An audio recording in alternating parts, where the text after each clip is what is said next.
আমাদের দেশের maximum iPhone ইউজাররাই হচ্ছে ইউজড আইফোন ইউজার, কারণ একটা ব্র্যান্ড নিউ আইফোন ইউজ করার মানুষজন খুব কমই পাওয়া যায়। হ্যাঁ, মানুষজন অনেক আছে, কিন্তু বেশিরভাগ মানুষই হচ্ছে ইউজড আইফোন কিনে থাকে। আর ইউজড আইফোন কিনতে গিয়ে মানুষজন প্রচুর পরিমাণে ঠকে যায়, কারণ হচ্ছে ব্যাটারি হেলথ বাড়ানো থাকে, তারপর হচ্ছে যে ফোনের ফ্রেম চেঞ্জ করা থাকে, ডিসপ্লে চেঞ্জ করা থাকে, এই ধরনের নানান ইস্যুওয়ালা ফোনই কিন্তু তাদেরকে ইউজড ফোন বলে সেল করা হয়ে থাকে। কিন্তু যদি আপনি এই 2025 সালের শুরুর দিক দিয়ে এসে একদম সেফেস্ট জায়গা থেকে একটা ইউজড আইফোন কিনতে চান, তাহলে আমার মনে হয় যে এই আইফোন 15টা একটা বেস্ট ডিল হতে পারে। কারণ লাস্ট ইয়ারের এই ফোনটা যদি আপনি এখন কিনতে চান, তাহলে আপনি এই ফোনের অথেন্টিক ব্যাটারি, অথেন্টিক ডিসপ্লে এবং ইনঅ্যাক্টিভ ফোনও কিন্তু আপনি এখনো পেয়ে যাবেন। তাছাড়া এই ফোনটা রিপেয়ার হিস্ট্রি থাকার চান্সও কিন্তু অনেক অনেক বেশি কম, যার কারণে এই ফোনটা কিন্তু আপনি যে কোনো জায়গা থেকে ইউজড হিসেবে কিনতে পারবেন। কিন্তু আপনি যদি আমাকে জিজ্ঞেস করেন যে একটা ট্রাস্টেড শপ রিকমেন্ড করার জন্য, তাহলে অবভিয়াসলি আমি আপনাকে রিকমেন্ড করতে পারি এমকে মোবাইল পয়েন্ট। তাদের ফিজিক্যাল শপ রয়েছে বসুন্ধরা সিটিতে, তাছাড়াও বাংলাদেশের যে কোনো জায়গা থেকে কিন্তু আপনি চাইলেই কুরিয়ার করে তাদের কাছ থেকে প্রোডাক্ট পারচেজ করতে পারবেন এবং এই ধরনের আইফোন অথবা যে কোনো ইউজড আইফোন কিন্তু তাদের কাছ থেকে কিনতে পারবেন। তাছাড়াও নতুন ডিভাইসে কিন্তু অ্যাভেলেবেল রয়েছে। এমকে মোবাইল পয়েন্টের সকল কিছু ডিটেল থাকছে ডেসক্রিপশন বক্সে। গত বছরের এই আইফোন 15টা যদি আপনি এই 2025 সালে শুরুর দিক দিয়ে এসে কিনেন, তাহলে আমার মনে হয় যে একটা বেস্ট ডিল হতে পারে। এর অন্যতম কারণ হচ্ছে এই আইফোন 15 থেকে আইফোন 16 এর আপগ্রেডটা খুব বেশি না, যার কারণে ছোটখাটো কিছু বিষয় যদি আপনি স্যাক্রিফাইস করতে পারেন, তাহলে আপনি অনেক কম টাকায় কিন্তু একটা আইফোন 16 এর মতো আউটপুট পাবেন, এরকম একটা ডিভাইস কিন্তু পেয়ে যাবেন। আর সেইটাই হচ্ছে যে এই আইফোন 15। আর আইফোন 15 এর ডিজাইনটা কিন্তু এখন আর মানে আইফোন 16 এর মতো নাই, এটা দেখতে কিন্তু আইফোন 13 এর মতোই লাগে। হ্যাঁ, ডিজাইনের দিক দিয়ে হয়তো বা অনেকের কাছে এটা ভালো নাও লাগতে পারে, আবার অনেকের কাছে হয়তো বা আইফোন 16টা ভালো না লাগতে পারে।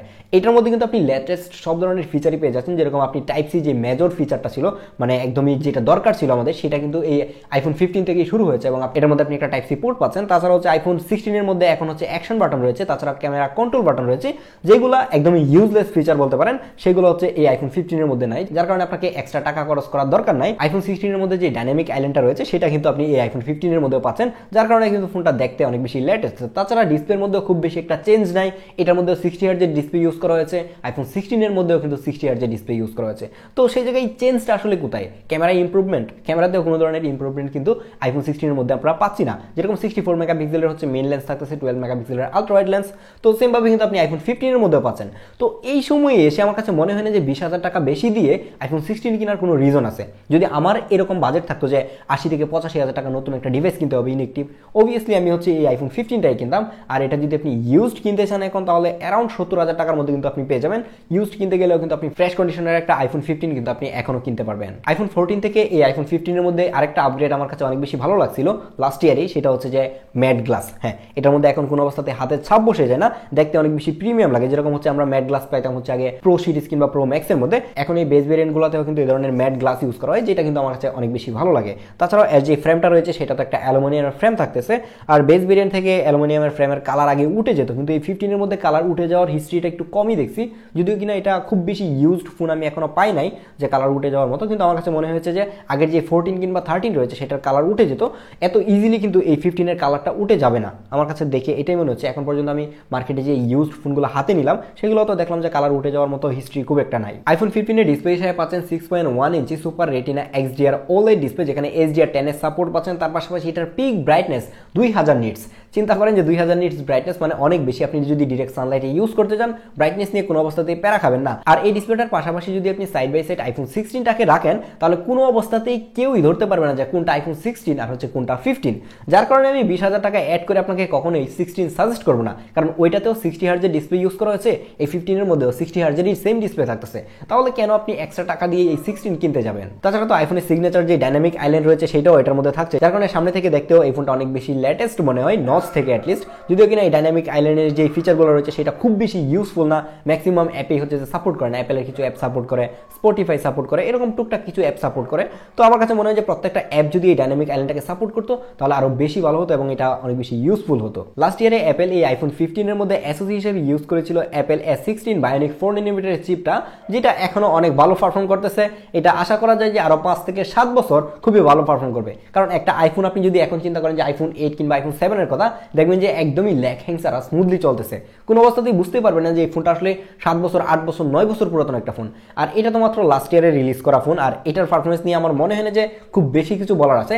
এটা নিয়ে আমি হচ্ছে ডেডিকেটেডলি একটা রিভিউ করছিলাম মেবি আরও 6 থেকে 7 মাস আগে, চাইলে আপনি সেই রিভিউটা দেখতে পারেন, আই কার্ডে এবং ডেসক্রিপশনে দিয়ে রাখবো, আপনি চাইলে সেটা দেখতে পারেন, ডিটেলে সেটাতে কথা বলেছিলাম। তো এই সময় এসে যদি আপনি চিন্তা করেন যে 1 বছর পুরাতন ফোন আপনি পারফরমেন্সের জন্য নেবেন কিনা, অবভিয়াসলি আমি বলবো যে এটা এখনো আপনি পারফরমেন্সের জন্য নিতে পারেন। এই ফোনের সামনে এখনো যে অ্যান্ড্রয়েড ফোনগুলো রয়েছে, মানে 8 Gen 3 যে চিপটা রয়েছে সেটার সাথে এটা এখনো অনেক ভালোভাবে টক্কর দিতে পারে।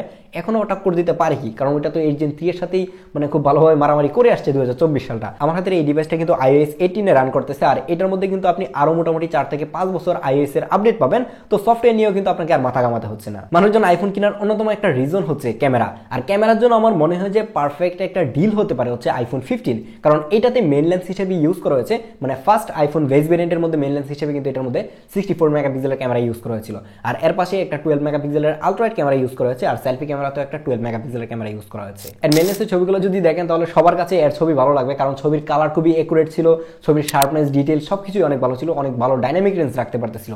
এই আইফোন 15 কে যদি আপনি একদমই সাইড বাই সাইড আইফোন 16 এর সাথে কম্পেয়ার করতে যান, ছবির যে ডিফারেন্সটা সেটা আপনি 19-20 দেখতে পাবেন। কিছু কিছু সময় হয়তো বা আইফোন 16 থেকে 15টাও ভালো ছবি তুলবে, মানে এটা তোলার চান্স অনেক কম, কিন্তু দেখা যায় হয়তো বা সামটাইমস হয়ে যেতে পারে এটা। তো একটা ক্যামেরার জন্য আমার মনে হয় না যে আপনি 20,000 টাকা বেশি খরচ করে আইফোন 16 নেওয়ার কোনো রিজন আছে।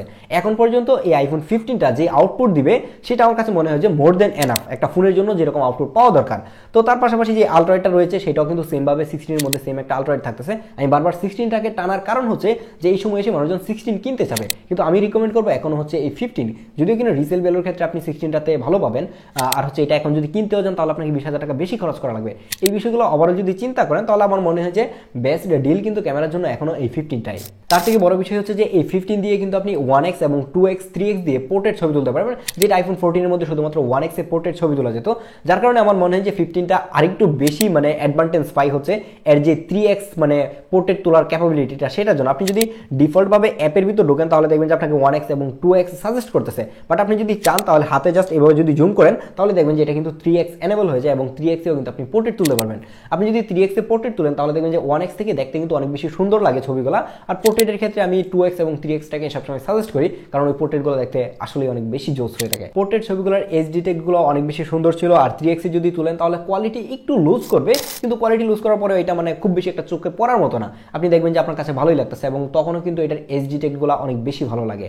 যদিও কিনা আমার কাছে পার্সোনালি পোর্ট্রেটের ক্ষেত্রে আইফোনটাকে এতটাও ভালো লাগে না, অনেকেই হয়তো বা আইফোনটাকে ভালো পান, কিন্তু আমার কাছে পার্সোনালি পোর্ট্রেটের ক্ষেত্রে এখনো স্যামসাংটাই এগিয়ে রাখতে হয়, এবং আমার কাছে পার্সোনালি স্যামসাংটাই ভালো লাগে। আমার মতো যারা ছোটখাটো কন্টেন্ট ক্রিয়েটর রয়েছেন কিংবা নতুন করে কন্টেন্ট ক্রিয়েটর হতে চান বা ভিডিও করবেন এরকম চিন্তা ভাবনা করতেছেন, তারা একটা আইফোন কিনতে চান, মোটামুটি বাজেট আপনার 70 থেকে 80,000 টাকা, তাহলেও বলবো যে আপনি চোখ বন্ধ করে কিন্তু এই আইফোন 15টা নিতে পারেন ভিডিও করার জন্য, কারণ এটা দিয়ে আপনি প্রত্যেকটা লেন্সে কিন্তু 4K 60 fps ভিডিও রেকর্ড করতে পারবেন। তার পাশাপাশি এটাতে 4K 30 fps সিনেমেটিক মোডে ভিডিও করা যায়। তো চলুন কথা না বাড়িয়ে আর সিনেমেটিক মোডটা দেখি, কারণ বেশিরভাগ মানুষই হচ্ছে যে সিনেমেটিক মোডটা ইউজ করে ভিডিও করবে। তো এটার কিছু ভিডিও স্যাম্পল দেখেন তাহলে আপনি আইডিয়া করতে পারবেন যে এটা থেকে আপনি কতটুকু ভালো সিনেমেটিক মোডে ভিডিও করতে পারবেন। আমার মনে হয় যে এখন পর্যন্ত সিনেমেটিক মোডে ভিডিও করার জন্য 70 থেকে 80,000 টাকা প্রাইস রেঞ্জে বেস্ট ফোন হচ্ছে এই আইফোন 15। আর এখন যে ভিডিওটা রেকর্ড হচ্ছে এটা হচ্ছে এর মেইন লেন্স দিয়ে রেকর্ড হচ্ছে 1x এর ভিডিও, 1x এর সিনেমেটিক মোডে 4K 30 fps রেকর্ড হচ্ছে। তো এটাকে কিন্তু চাইলে আপনি 2x এবং 3x ডিজিটালি জুম করতে পারবেন। আপনি যখন এটার মধ্যে ভিডিও রেকর্ড করবেন তখন দেখবেন যে 2x এর কিন্তু একটা অপশন রয়েছে, আপনি 2x যদি ক্লিক করেন তাহলে বোঝা যাবে যে এই হচ্ছে 2x। এখন যদি দেখেন যে এটা হচ্ছে 2x এর ভিডিও, 2x এ কেমন ভিডিও পাবেন আই থিঙ্ক আইডিয়া করতে পারছেন। তো আপনি এটার মধ্যে কিন্তু চাইলে 3x পর্যন্ত জুম করতে পারবেন, যদি কিনা এই জায়গায় 3x এর কোনো অপশন নাই। যখন আপনি হাতে ধরে এইভাবে জুম করবেন তখন কিন্তু এটা 3x জুম হবে। আপনি যদি একটু জুম করেন তাহলে বোঝা যাবে যে এটা 3x, হ্যাঁ 3x এ জুম করতে পারবেন। এই যে দেখেন যে এখন কিন্তু এটা 3x জুম হয়েছে, 3x ঠিক আছে। তো এখন কিন্তু আপনারা 3x এর ভিডিও দেখতে পাচ্ছেন। তো আপনি যদি চান এটাকে 3x এর ডিজিটালি জুম করে ভিডিও করতে পারবেন, কিন্তু হয়তো তখন আপনার কোয়ালিটি একটু লুজ করবে। এখন আমরা আবার সুইচ করবো হচ্ছে 1x এ। যদি 1x এ আপনি যান তাহলে হচ্ছে আবার ওই যে এরকম একটা ভিডিও পাবেন। 1x দিয়ে যদি ভিডিও রেকর্ড করেন সুবিধাটা হচ্ছে যে আপনাকে এক্সটার্নাল মাইক ইউজ করার দরকার নেই, আপনি এটাতে থাকা যে মাইক রয়েছে সেটা দিয়ে ভালো অডিও পাবেন। কিন্তু 3x এ হওয়ার ফলে দেখা যাবে আপনাকে ডিস্টেন্স অনেক দূরে চলে যেতে হবে, তো অনেক দূরে যাওয়ার ফলে দেখা যাবে যে অডিওটা ঠিকঠাক হয়তো পাবেন। আর এই জায়গায় প্রচুর নয়েজ, তারপরে দেখেন যে এটা সাউন্ড কোয়ালিটি কতটা ভালো হচ্ছে, আর এর এজ ডিটেক্টও কিন্তু অনেক বেশি ভালো। আশা করি আপনারা এতক্ষণ বুঝতে পারছেন যে ক্যামেরার জন্য যদি আপনি আইফোন 15 নিতে চান তাহলে কেমন আউটপুট পাবেন। আমার কাছে মনে হয় যে একটা বেস্ট ডিল হতে পারে ক্যামেরার জন্য এই ফোনটাই, কারণ এই প্রাইস রেঞ্জে এর থেকে ভালো ক্যামেরা আউটপুট আপনি কোনো ফোন থেকেই পাবেন না। নিঃসন্দেহে কিন্তু ক্যামেরার জন্য এই আইফোন 15টা আপনাদেরকে সাজেস্ট করা যায়। কিন্তু এই আইফোন 15 গুলো কিংবা আইফোনের যে বেস ভেরিয়েন্টগুলো রয়েছে সেগুলো কেনার আগে আমাদের মাথায় সবার আগে যেটা চিন্তা আসে সেটা হচ্ছে ফোনের ব্যাটারি ব্যাকআপ। আপনি যদি এই আইফোন 15টা নেন তাহলে আমি বলবো যে এখনো আপনি ব্যাটারি নিয়ে প্যারা খাবেন না। আমার হাতের এই ইউনিটটার ব্যাটারি হেলথ এখনো 100%। হ্যাঁ, এটা সম্ভব, এখন 100% হতেই পারে। ইভেন আপনি চাইলে কিন্তু এটা ইনএক্টিভও এখনো কিনতে পাবেন। তো সেই জায়গায় এসে আমার কাছে মনে হয় যে অথেন্টিক ব্যাটারি পাওয়ার জন্য হলো আপনি আইফোন 15টা ট্রাই করতে পারেন। এখনো যদি এটা আপনি ইউজড ফোন হিসেবে কিনতে চান 90% 95% ব্যাটারি হেলথ কিন্তু ইজিলি পেয়ে যাবেন, এবং ওইগুলো অথেন্টিক ব্যাটারি কোনো অবস্থাতেই বুস্ট করা না। তো যার কারণে এটা থেকে ব্যাটারি ব্যাকআপ অনেক ভালো পাচ্ছিলাম। এটা থেকে আপনি অনায়াসে কিন্তু এখনো 7 থেকে 8 ঘন্টা স্ক্রিন অন টাইম পাবেন। তো যারা ভিডিও করতে চান কিংবা গেমিং করতে চান তাদের জন্য এই ব্যাটারি ব্যাকআপটা মনে হয় যে মোর দেন এনাফ। এর থেকে বেশি ব্যাটারি ব্যাকআপ লাগবে না। তাছাড়া টাইপ সি পোর্ট থাকার কারণে যে কোনো চার্জারে কিন্তু আপনি ইউজ করতে পারবেন। তো এটাও আরেকটা ভালো বিষয়। তো আজকের ভিডিওটা এখানেই শেষ করতেছি। আমি এই ভিডিও নিয়ে খুব বেশি ডিটেইলে কথা বলি নাই, এর কারণ হচ্ছে এটা রিভিউ আমি এর আগেও করেছি। তো আপনারা যারা এই 2025 সালের শুরুর দিকে এসে একটা আইফোন 15 নিতে চান আমি বলবো যে এটা একটা বেস্ট চয়েস হতে পারে আপনার জন্য, কারণ 16 কেনার এত বেশি টাকা দিয়ে রিজন নাই আমার কাছে মনে হয়। আপনি যদি আরো 6 মাস পরে গিয়ে 15 এর প্রাইসটা 90 কিংবা 85,000 টাকায় পান তখন সেটা কিন্তু একটা বেস্ট ডিল হতে পারে। এখন 16 এর প্রাইস কত আমি এক্স্যাক্টলি শিওর বলতে পারতেছি না, যদি প্রাইস বলাতে ভুল হয়ে থাকে তাহলে সরি ফর দ্যাট। তো আজকে ভিডিওটা এখানে শেষ করছি, দেখা হচ্ছে পরবর্তী ভিডিওতে। আল্লাহ হাফেজ।